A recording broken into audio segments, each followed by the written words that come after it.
So my amazing guest today is Eric Lofholm. Good afternoon, Eric. How are you doing? I'm doing great. How about you? Oh, amazing. Thank you so much. So this is the third interview I've done in the Genius in Your Inbox series. And I was just saying to Eric, because I think this is the first time we've spoken, actually. So I was just saying to him before we hit record that I've always been fascinated by people who just have what somebody might call a natural flair or have evolved a skill at such a high level. And since this series of recordings came about, I've been kind of looking around at people in my contacts and whatever. And I'll tell you what really got me to reach out to you, Eric. And it was when you said, I'm going to prospect Elon Musk. Mm-hmm. And I thought, oh, that's fun. That's my kind of game. I like that. You know, no prospect is too big. So it's such a pleasure to have you here to talk to today. Thank you. Well, it's great to be here, Dave. I love sharing ideas, and like you, I'm a student of success. I study people's lives and what makes them successful, and I've been doing that for several decades, and I really enjoy that conversation around results and what makes somebody tick and whatnot. So I'm looking forward to the conversation. Oh, brilliant. Thank you so much.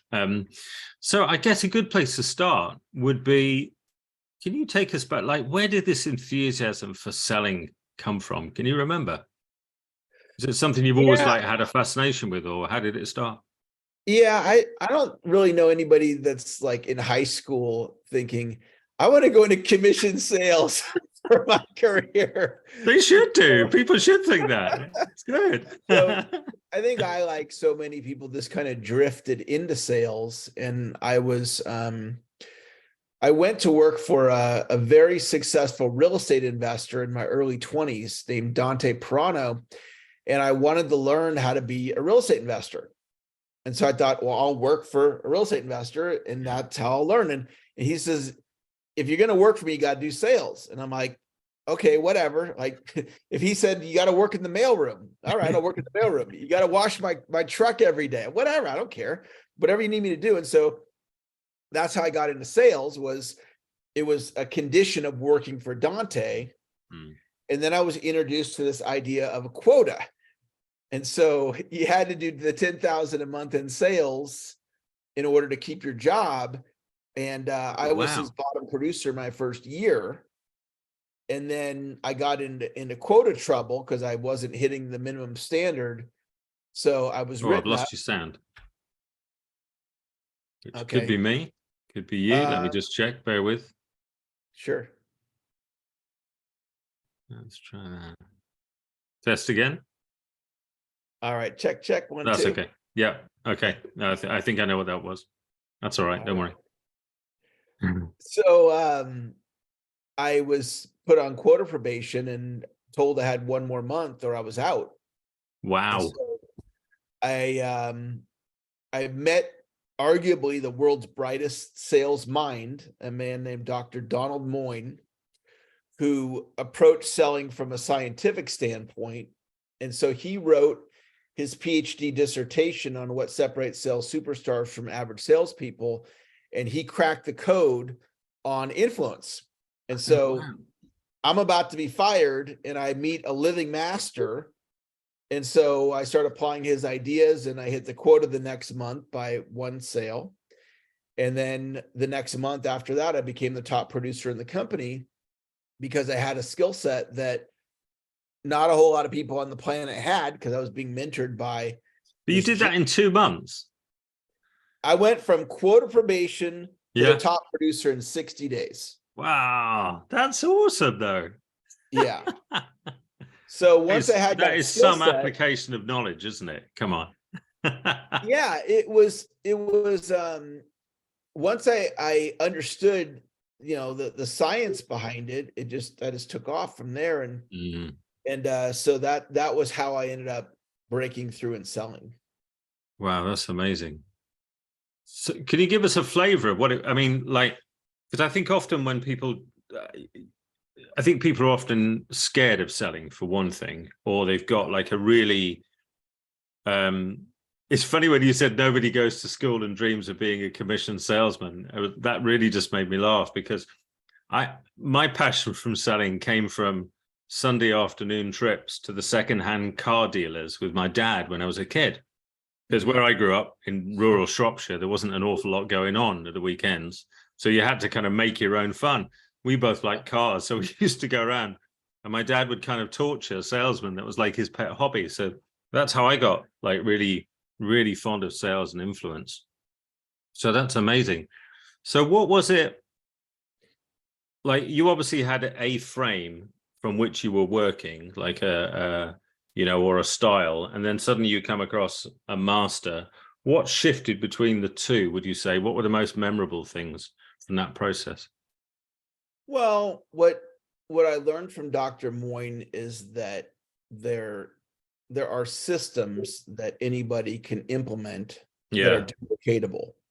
And so part of that system is, how do you structure an effective sales presentation? Yeah. And within that structure, the word sequencing is one of the most important words in sales, the order in which you do what you do. So when I met my wife and we go on our very first date ever, when she got in the car and we go to dinner and we're just meeting for the first time, when she got in the car, if I leaned over and tried to kiss her, she would go, "What are you doing?" And I go, "What's our first date? I was giving you a kiss." Yeah. After we go to dinner, let's see if we like each other. And that's a sequencing conversation. I wondered where I'd gone wrong all these years. That's it. I get it now. So when I was presenting, before I was trained by my mentor, I did not understand the sequence of an effective sales presentation. So he taught me the sequence, and then within the sequence, I'm going to refer to each point in the sequence as an outline point. Mm-hmm. So each outline point then has its own talk track or sales script.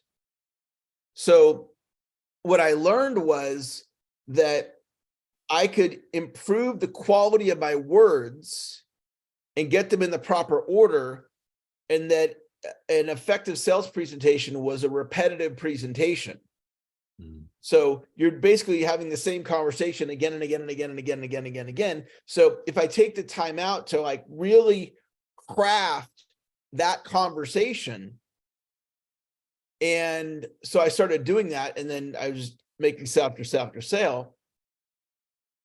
And then once I learned it, I essentially used the same thing I learned back in the early 90s. Now, we're almost 30 years later. Yeah. Doing the same thing. That's amazing. And so you're pretty much doing the same thing now. Has the script change over time? Does that alter depending on what you're selling? How does that work? What's interesting with what I learned from my mentor, and then I added my own ideas, from my experience. My mentor is he's like one of those brilliant college professors that sometimes it's kind of hard to understand because he's so smart. Yeah. And I'm more like on the really basic level. Yeah. So I take really complex things and I just explain them in really simple, easy to understand. So I kind of like dumbed down what he said and made it real simple, so the average guy could understand it. And I didn't set out to create a universal sales system that will work for anybody in any industry, but that's ultimately what ended up happening. I train, the industry doesn't matter. If somebody's delivering a presentation and they want it to be more effective, if they apply my system, it's predictable that they're going to have a breakthrough. And so that's what I've been teaching now. I started my own training company. I'm in my 25th year. So for the last 25 years, I've been teaching people this same system. And so it's been really effective. That's amazing. Yeah, I love that. That must have been, I'm just trying to imagine that must have been so powerful and like such a turbo boost for your confidence and everything, to go from bottom of the pile to leading salesman, and then take someone's system, simplify it, refine it, and make it your own, and then go out in the world and share it. I mean, that's genius to coin a title for a for a conversation. That's brilliant. And what worked about it is the way my brain works. I don't know a lot about a lot of different things. For whatever reason, I kind of just like honed in on this one system, and I kept working with the same thing over and over and over again. So, now that I've been, doing it for 30 years and teaching it for 24 plus, and it's the same conversation. And so when you're doing something again, like anything, if you just stuck with something for an extended amount of time, you're going to get better at it. And, potentially you can work towards mastery level. And I've gotten to mastery level in my ability to execute on the system and then teach it. And this is what I've made my life about. And it's what the rest of my career will be out. And I've got a couple other things that I'm up to nowadays, but it's pretty much what I'm known for is sales. That's amazing. I loved how you said, you've gone narrow and really, really deep. That's such an effective way of creating a really cool business, because then everybody knows exactly what you're about, exactly what to expect from you. There's no mysteries. Do you know what I mean? It's like, do you want it? Do you not want it? It's a really simple decision, isn't it? Sometimes they'll be having conversations with me about their niche. Like, how do I communicate about who I am? And sometimes they'll have these like really clever ways of communicating. And I'm like, I'm a sales guy. It's that simple. It's like, if you want to make more sales, then that's what I do. Yeah. I like the simplicity of messages. And my father, he is a pharmacist. Oh, wow. And he's in his early 80s, and he's at the end of his career at this point. He still does a little pharmacy work, but he spent 50 plus years doing what I'm doing in sales. He did it in pharmacy, that narrow thing. And he is like the Michael Jordan of pharmacy. Oh, wow. He's elite amongst the pharmacists. Like, very few people do 50 years in a career. And so he did it in pharmacy. And so I watched him, and I think that kind of like unconsciously influenced me, because we never had conversations about planting your flag in an industry. But he did that, and I saw that. And so that like said, okay, when I was 28, I'm 52 now. So at 28, something said, plant your flag. This is your career. This is your purpose. And so, I'm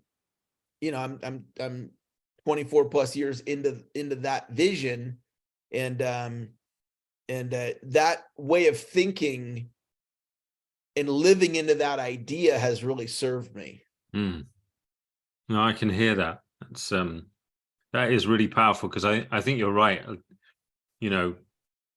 Coaches I spend time talking to, and I know from my own experience, that whole issue of, well, what is it I'm here to do then? What's my thing? What will if somebody goes, Eric or Dave, oh yeah, he's there. And if you can really, funny enough, I was doing a strategy session with somebody earlier in the week, and I said exactly that. You want people to hear your name and somebody go, oh, isn't that the guy? Yeah. Isn't that what they do? And that, because it's then just yes, no, isn't it? Is that interesting? Isn't it interesting? It's one or the other. And actually, I think the earlier you can get that, the better off you are, because you can weed out. You can spend hours otherwise, can't you, trying to pursue somebody who really isn't interested in what you have to offer. Yeah, and if you do plant your flag in something, I mean, it just makes logical sense that year after year after year, you're going to get better. Yeah, totally. Sometimes they haven't seen me speak in 5 years, right? And then they'll see me speak, and they'll be like, wow, you've gotten a lot better. It's like, I hope so. Been doing it every day for the last 5 years since I saw you. I hope I'm not the same. I've been doing my best. I've been turning up. I've been taking calls. I've been following my system. I love that. Side, if I said, okay, I'm going to stop doing sales coaching and sales training, and then I'm like, oh, now I'm going to be a real estate agent. Well, now I got to, like, some of the skill sets will be transferable, but Now I got to start all over again. Yeah. Then if I pivot again, so it doesn't always work that way where people can just find a career and stick with it, but it's something worth thinking about, that idea of really sticking with something. And I something I learned from Tony Robbins. I used to work for Tony Oh, for wow. 3 years. I was employed Mm. by Tony, and Mm. I heard him tell the story one time of this guy did Tony Robbins' goal setting process, whatever that is, and he was sharing with Tony, I got my goal set for the next year. I did what you told me to do, and Tony acknowledged him, great job. And the guy said to Tony, how far out do you set your goals? And Tony said, I set my goals in decades. And so I'm like, okay, I'm going to start doing that. So if we, obviously that's the long-term view, right? It's the short-term view, but then the long-term view. So like a coach who says, okay, I'm going to be a coach for the next 25 years. And a common mindset of a coach is they're uncomfortable selling. And it's like, okay, what if I put in the next 3 years to get really comfortable selling? Mm. So for the next 17 years after that, I've got a comfortableness with that skill set. Most people don't think like that. They just live in the idea, I don't like sales. And then that's the end of the conversation. And then they try to build a business on the foundation of, I don't like sales. And that's not going to work well, is it? it's basically like, it's like going and exercising and putting on a 50-pound weight vest. Yeah. Yeah. Like exercise, it's enough just to motivate ourselves to go exercise, let alone trying to do with a weight vest. And so somebody in business who needs to drive revenue, that has a mindset that resists selling, I would just simply say, a mindset is a thought and a thought is an idea. So change the idea you have about selling. And mine is just simply that selling equals service. So like right now, I'm here to serve you and anybody that listens to this. And I go all day long serving the person that's in front of me.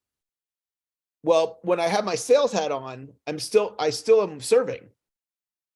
But other people go, well, it's this thing that I have to do, that I want to coach, or I want to be a real estate agent, or I want to be the photographer, the videographer, but I hate selling. And so if somebody could just say, okay, I'll just serve. When I'm talking to somebody about my videography business, I'm serving that person, educating them on how I can help them. Things like that can really be a game changer. And that's what a big part of what my life's about, is helping people live into different ideas that they've never thought about, like the idea of mastering prospecting. Most people, that thought has never entered their subconscious. It's never even been on the table. Yeah. It's just like, I'm just not good at it. I don't like it. Well, what if we lived into the idea of, I'm either a master prospector, I'm becoming a master prospector? That's a financially game-changing thought. And so, I like sharing ideas like that. I love that. I sent, we'll maybe talk about that in a minute, because the Elon Musk, where you prospected Elon Musk, live, was just gorgeous. And I sent it to a few coaches I know who are looking to do more work with businesses, and they were like, man, he just made it so simple. It just sounded like typing an email. I went, yeah, it really did sound like typing an email, didn't it? I think that's because it was typing an email. I think that's what he was doing. So where did that idea for prospecting Musk come from? Was it on you? My wife said it to me one day when I was. Oh, that's right. Yeah. I was talking to my wife about prospecting billionaires, and I prospected Mark Benioff, who's the CEO of Salesforce.com. He's a billionaire, multi-billionaire. And so she goes, when are you going to prospect Elon Musk? And I said, I will one of these days. And then she was like following up with me, like, what are you going to, like a month would pass. Have you prospected him yet? Yeah. And so then I thought, okay, I'm ready to prospect him. And I bet my audience, my following on social media or my email list, my customers, clients, I bet they would like to watch me do it. So then I announced, hey, I'm going to do this Zoom and I'm going to prospect him. And if you want to watch me, come and join me. And so, I don't know, a group of 50 or 100 people were on there live watching it. And then I recorded it and I started marketing the recording. And because it is kind of this like outrageous idea Yeah. to prospect, you know, the wealthiest, second, whatever he is, the third wealthiest in the world. And at the end of the day, everybody wants something, whether they're wealthy or not, whether they're a star athlete or a star actor, musician, whatever. Everybody wants something. And so all we have to do is come up with an angle. So my angle to Elon Musk was, I'm prospecting you, and I can teach your salespeople how to fearlessly, boldly prospect anybody.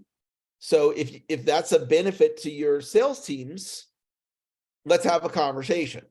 And that was the angle, and it's a logical angle. And so if we step back and think about the angle, you know, I got an account with McDonald's recently, a gentleman he owns 11 McDonald's. And I wasn't prospecting him to get that account. It was my old store manager. Oh, wow. And the angle was, and I really liked him, like certain people we work with and they stick in our mind. And so 30 years ago, I worked for this store manager named Dan. And so my angle was, I reached out, hey, Dan, it's been years since we connected. Let's have coffee. So we meet for coffee.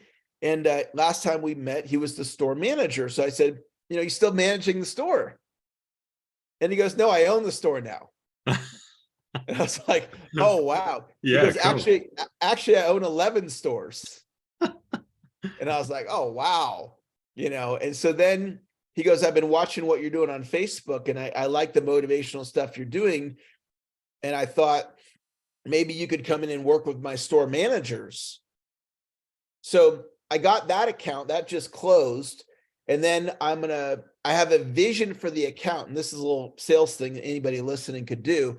So here's what I'm going to do. I'm going to do a great job for Dan. I'm going to get him to refer me to other owner operators. I'm going to close a couple more of those.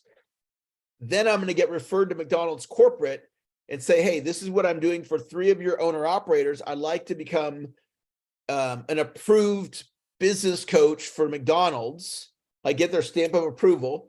And then from there, I want to go to CEOs who used to work at McDonald's and reach out to them. And that's the angle. I used to work at McDonald's, used to work at McDonald's. And then I'm going to say, I'm a sales trainer. And if you have a need to increase sales for your sales teams, let's have a conversation. So it's all about angles. I'm not looking at, when I reach out to Elon Musk or anybody for that matter, when I reach out to McDonald's corporate, I'm not thinking, well, they're probably going to say no.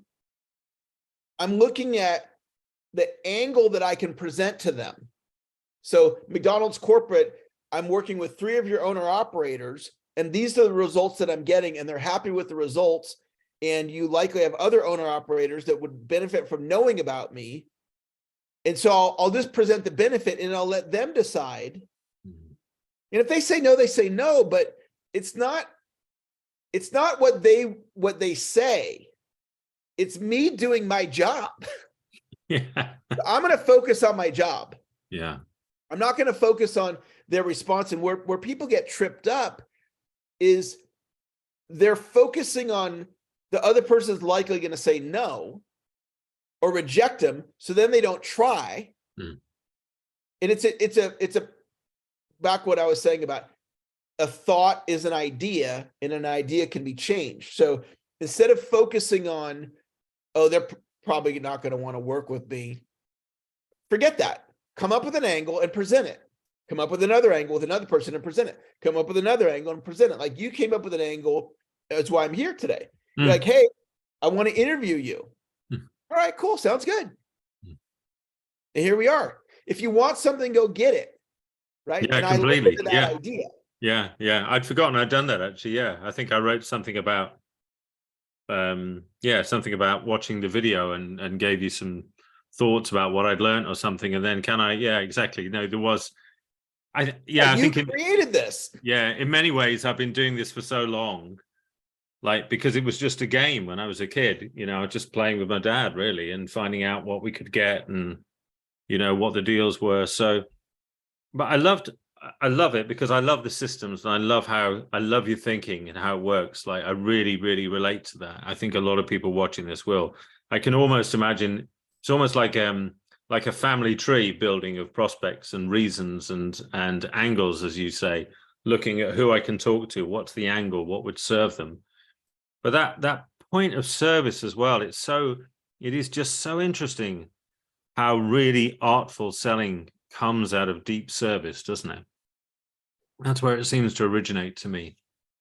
Yeah, I mean, if you think about it, if I'm a financial services person, right, and I convey to this human being that I want to serve them by helping them accomplish their financial goals and dreams, and they're feeling that I'm coming from service, right? Like we get an intuition about people, we get a gut feel, right? Like when we're with somebody, it's like, who is this person? What are they about? And so it definitely makes a difference. If I feel that somebody wants to serve me, right, with whatever it is that they're up to, that really does make a difference. And Yeah. I have he hasn't hired me yet, but it's a potential coaching client. So I took him through my sales process. He's like, I want to work with you. And then it came to the day to sign, let's move forward. And he's like, I'm not quite ready. I'm like, okay, no problem. Well, I really want to work with him. And so I've been sending him videos that I think would help him. And I've been checking in on him. He's not my client yet. Yeah. But I'm treating him like he's my client already. And so I talked to him the other day and he goes, Eric, I really do want to work with you. I'm not ready to hire you yet, but I want you to know I feel like you really care. Yeah. And I feel like you believe in me. And that's all generated out of a state of being of service. So it's really powerful when we show up that way. And it makes a huge difference. Oh, it's fantastic, isn't it? I'm signing people up to a group coaching program I'm running starting in September, and we've started, the pre-work already. And one of the things somebody said to me this week was, I'd never thought of doing this. I'd have never thought of like working with people before the time frame that's been paid for. It's like, well, it makes sense. The more we get, the more we get all of us, me included, in shape prior to September, just the better fun and results we're all going to get, because we'll have been working out together. We don't need to wait. There's no need for that. I love that. I love it. I was listening to a recording this morning of a lady called Kathy Casey, who's a very experienced counselor, teacher, coach in the 3 principles. And what was so interesting hearing her, and she never mentioned the word sales once, but I was listening to her talking to about, how she serves and how she comes from service. And she was talking about some of the wealthy clients she has, and their worst nightmare is like lose the home, lose the business, end up living in a box under a bridge. So she'd done the thought experiment. If I ended up living in a box under a bridge, what would I do? And she said, well, it's simple. I'd find the next homeless person and I'd share with them some of the stuff that I know, and the next one, and the next one, and the next one. And then pretty soon, some business guy is going to walk past and go, who's the homeless person helping all the other homeless people? And they're going to hire me. I like that most beautiful frame of service. I love it. Yeah. I love it. I love it. That's so cool. So have you heard back from Elon? Have you prospected again? What's that look like? I haven't heard back, and my intention is to set up a sequential marketing system. Yeah. And probably the way that I'll reach him eventually, if I do successfully get to him, it'll probably be through somebody. So somebody who has his cell phone, who's his friend. Yeah. And then he'll say, hey, I want to introduce Eric to you, or, take Eric's call, give Eric 5 minutes. I think he can help you. And so it would not surprise me if I get through to him. It also wouldn't surprise me if he hired me, because he's going to have, I don't know, through all his various businesses, lots of salespeople. And, salespeople we all need help. Yeah, completely. We all need to get better. And I Yeah. know I can help as people get better. Yeah, that's amazing. Yeah. I love how you're I love how you're creating your future with your language there. That was Yeah. just, that was just so beautiful to listen to. For people watching the recording, I'd hit pause and wind back a bit now in case you missed it. But Eric is describing exactly what's going to happen perfectly. It was like, wow, that's going to. So I'm there, like I was sold. You had me. I'm like, oh yeah, Eric's going to be working for Elon. This That's is what cool. I did with creating my family. Mm. So I went through a divorce, and I had always envisioned that my first wife and I we'd be together forever. Mm. And so then it didn't work out. And I was living, when I was with my first wife, we're in this beautiful 6-bedroom home, swimming pool, living the dream. And then I went from a 6-bedroom house with a pool to a 2-bedroom apartment. Nothing wrong with that. But when you're in a 6-bedroom house, It's different, right? Yeah. And I'm looking at my life going, how did I get here? This is not how I saw it, right? And so I'm like, all right, I'm not going to focus on the fact that I'm in this 2-bedroom apartment. What I'm going to focus on is I want to get remarried. And I thought about the type of woman that I wanted to marry. And I wrote my list down, which a lot of people do. And I put the word evolved on my list. I wanted a woman who was evolved. And so there's other things too. And I wrote it down. And then I thought, okay, if you want something, go get it. And so I started putting myself out there in the dating world. And I'm remarried, have been for 7 years. I've recreated my family. Now I'm back in a beautiful home. And it was all created in my mind from a place of this is what's going to happen. Not from a like, maybe, or it could, or I think it will, or it probably won't, or all the good women are taken. I literally just lived into an idea. Yeah. This is going to happen. And then it happened. I love that.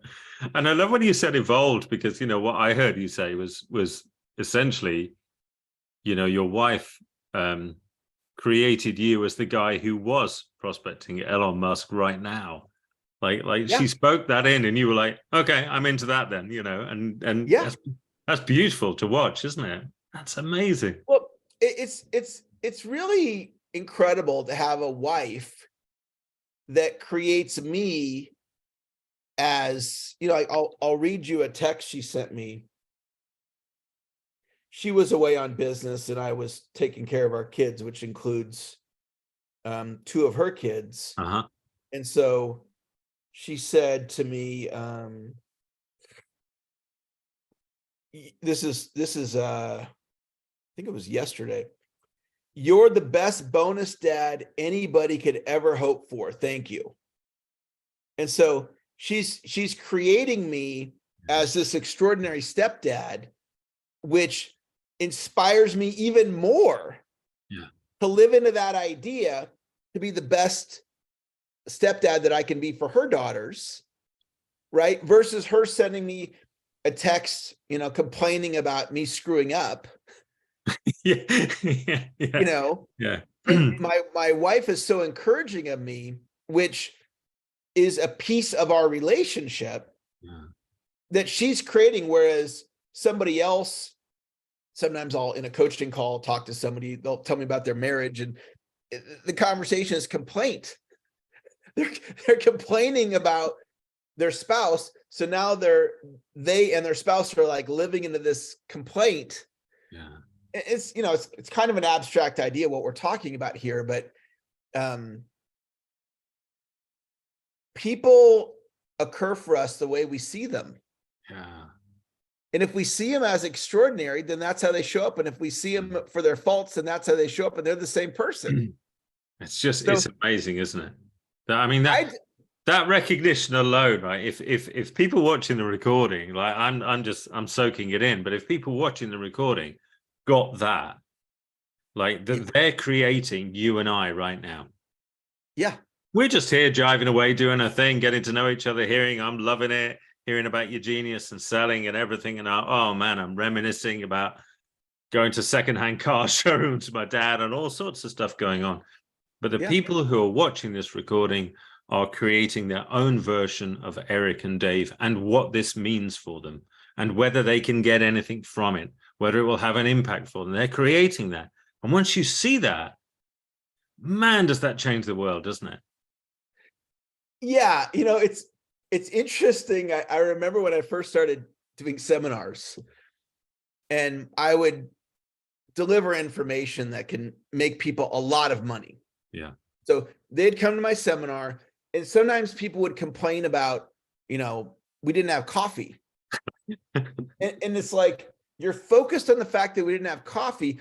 I just gave you information that will make you an extra $1 million over the lifetime of your career. And where you're thinking is you're concerned about the coffee. It's like, this is what we do sometimes.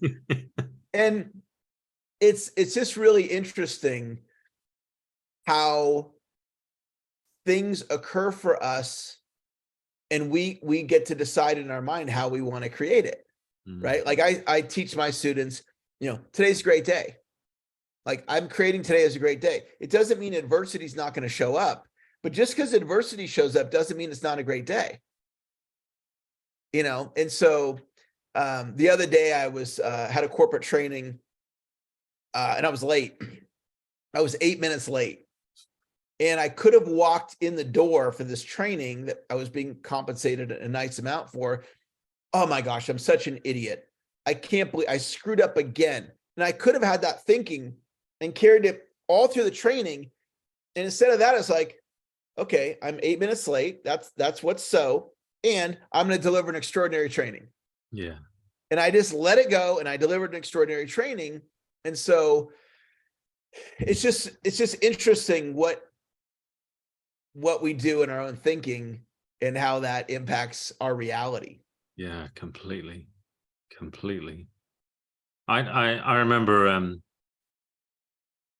I can't remember actually whether it was in Mumbai at the Ultimate Experience or watching one of Steve Hardison's videos, but when he was really pounding into everybody about how they were going to create their experience of the event or what they're watching. And I shared that with a few people afterwards. And I said, think about it. Think about how many seminars, webinars, retreats, whatever you've sat in over the years, kind of whining in your own mind, because I did it, right? Mm-hmm. So I know firsthand the experience that, no, speaker isn't talking about what I thought they would. Yeah. Oh, these chairs aren't that comfortable. I just think back, right. It's like, oh man, blind, deaf, dumb, the whole lot, So that's such a powerful thing, isn't it? To recognize that we can, like you said there, you can just, you were late. Okay. And now what do you want to create? Well, I'm going to create the best experience ever. Well, here's where it is. Taking along lines of what we're talking about here is, we've been talking about how are we creating our day, or how are we creating this other person? You know what it really is? How am I creating myself? Yeah, exactly. And in my experience, there's an idea from Napoleon Hill, who wrote Think and Grow Rich, and he calls it accurate thinking. And what I tell people is, have accurate thinking about your greatness. And I think in my experience of people is that when they look in the mirror, they don't see how extraordinary they are. So if we really got how extraordinary we are, if we really got that, then it shifts all these other things. Yeah, that's so true. Yeah, it's just really interesting. What do I believe about myself? Where do those thoughts come from? Why do I believe that? Mm-hmm. Like Steve Hardison and I had this conversation, and he's like, tell me a thought that you have about yourself that's not serving you. That was the essence of the conversation. Yeah. I said, I don't fit in. And he goes, Eric, that doesn't make any sense. like, that's ridiculous. I don't think he used the word ridiculous, but that was the essence of what he was conveying. Yeah. He's like, Eric, you got, more meaningful connections than just about anybody on the planet. Like, I'm not the most connected, but because I'm a speaker, I've got friends all over the world. Mm-hmm. And it's like, well, where did that idea come from? I don't fit in. It comes from when I was 7 years old. And having an experience and not feeling like I fit in, and then living into that idea. And then as I continue to grow and make more connections, and then I was still living in this idea, I don't fit in. And he's like, instead of that, why don't you live into the idea people love spending time with you? And I'm like, okay, that's a totally That different sounds way. good. Yeah. I'm gonna walk into a room, people love spending time with me. Yeah. So That's beautiful, isn't it? yeah. I love that. It's so simple and so impactful in the same vein, isn't it? Such a simple thing to see, to recreate ourselves and then live it from now. So somebody could be watching this and have a really wonky relationship with sales, and they could go, do you know what? I'm going to love it. I'm going to live into people are excited to hear what I've got to say, or whatever the possibility. Well, when it comes to sales, the problem is if somebody's living in, I don't like sales, look at the implications of that. I mean, project that out for the next 20 years of your career. You can predict what your career is going to look like. Yeah. So I hate sales, or I love sales. Those two thoughts create a totally different reality. I used to live into the idea I'm not an investor. And then one day I'm like, oh my gosh, if I keep that thought I'm not an investor and I project that out, I'm going to be broke at the end of my career. And this is like, I'm in my 40s and I'm like, I can hold on to that thought, but I'm going to be broke. So I'm like, let me just take out the word not. I am an investor. Yeah. So now I invest every month. Yeah. And my net worth, it goes up every month. Yeah. And over the course of 30 years, it's going to, a little bit of investing every month, and it adds up. Yeah. But what changed was just pulling out the word not. Yeah. So if we look at the future, if somebody's like unhappy in their marriage and they have a thought about their marriage, like let's say they stay married, project that out, what that's going to look like for the next 20 years of your marriage. How about creating your spouse as the most extraordinary husband or wife on the planet? Yeah. That's who my wife is. Yeah. So now I live into that idea. Yeah. Beautiful. Again, it's just so simple, isn't it? Such a simple idea, so powerful if people were to take that on. Amazing. Amazing. So your kind of your sales training, etc., is that online programs? Do you do it in person? I know you do a lot of speaking, obviously. How does that work for you nowadays? Yeah, I think for anybody wanting to learn, it's just learning the Eric Lofholm sales system. And almost all my training is done virtually now. We used to do pretty much everything in person because that's how it was 20 years ago. Yeah. Yeah. But now with Zoom and recorded content, I can train anybody very affordably anywhere in the world. The content's only in English, so you have to be English speaking. But if you Google Eric Lofholm, I'm the only Eric Lofholm on the planet. My main website, saleschampion.com. And but we have a lot of ways to help people, whether it's books, I'm on Audible, we have podcasts, we have live streams, social media, tremendous amount for free. And then if people want to get professionally trained, we have that available as well. That's brilliant. That's going to be so helpful because I'm speaking with some people this week, and they're two big. Well, the real biggest challenge is finding people to talk to. Prospect. That's the biggest one. Okay. Most of them are better once they're in front of somebody, but it's getting to that point. Here's a solution to I need more prospects. So we take a skill set, like in this case, I hear that as lead generation. Yeah. We isolate the skill set. So we forget everything else. We hone in on lead gen, and we go and we lift the weights, meaning if I want my muscles to get stronger, I got to lift the weights or get on the treadmill. So we're going to work on lead gen. So here's what a lot of people would do. They would live in the idea, I don't have enough leads. And then it stops there. So if we sit with and be with the idea, could I get better at lead generation? If I was to, what would that look like? What books would I read? What podcasts would I listen to? What seminars would I attend? What technology would I implement?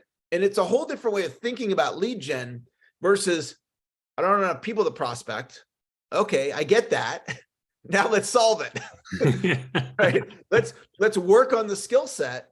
Yeah. And the truth of the matter is, the way to access leads has never been easier than now, because almost every prospect that I would want to reach out to is on social media.